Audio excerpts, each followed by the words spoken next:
Hello and welcome to the second video about this Shanling SACD player with the model number of SCD-200. I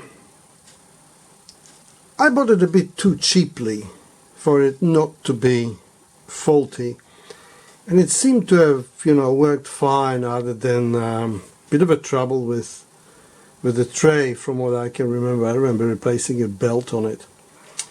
But other than that, it worked fine and read CDs and CDRs and SACDs and was doing it very, very quickly. It was the fastest SACD reader I've ever encountered.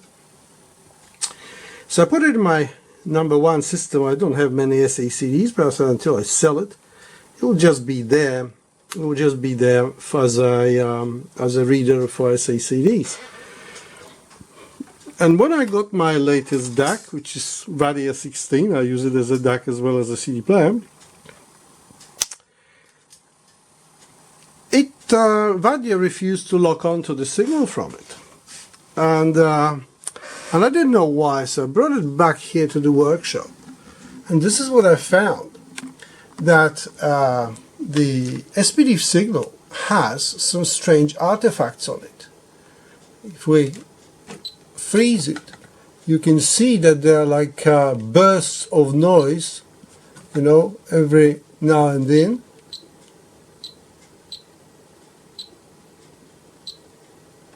Now you probably, when I don't freeze it, you can see them popping up.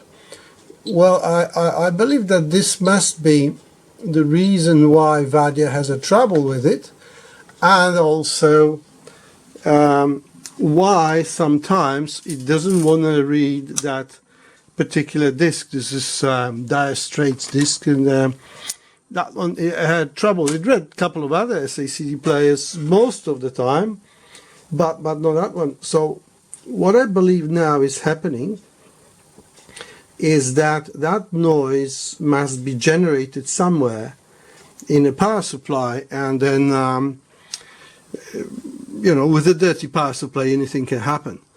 So I'm sort of running it now to see which of those heat sinks are the hottest, and that one is pretty cold. These are becoming warm. I've only been added second tracks. It's probably they don't good times here on it. But knowing Dire Straits, it will be like 5 minutes maximum, maybe 4 minutes. So we are into 6 minutes overall. So what I will suspect is, because the capacitors are quality, these are Nihicons and the other ones are Rubicons. So what I'm suspecting will be those little, and those gold ones are Nihicon fine gold. So what I'm suspecting is those there, which are very close to heat sinks.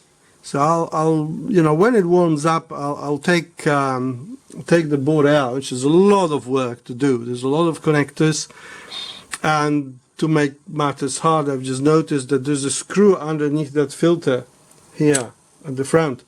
So the whole front panel will have to come off. So there'll be a lot of work to break into that and just check those capacitors.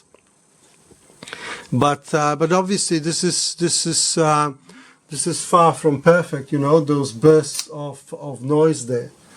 The first time I've seen anything like it. To have actually noise on SPDIF output. But obviously it. We'll see if it will read that disk again if I stop it. Because this is cold boot, just from the cold, and let me open it up and close it and see if it will read it. At least I know that this is the hardest disk for it to read, so.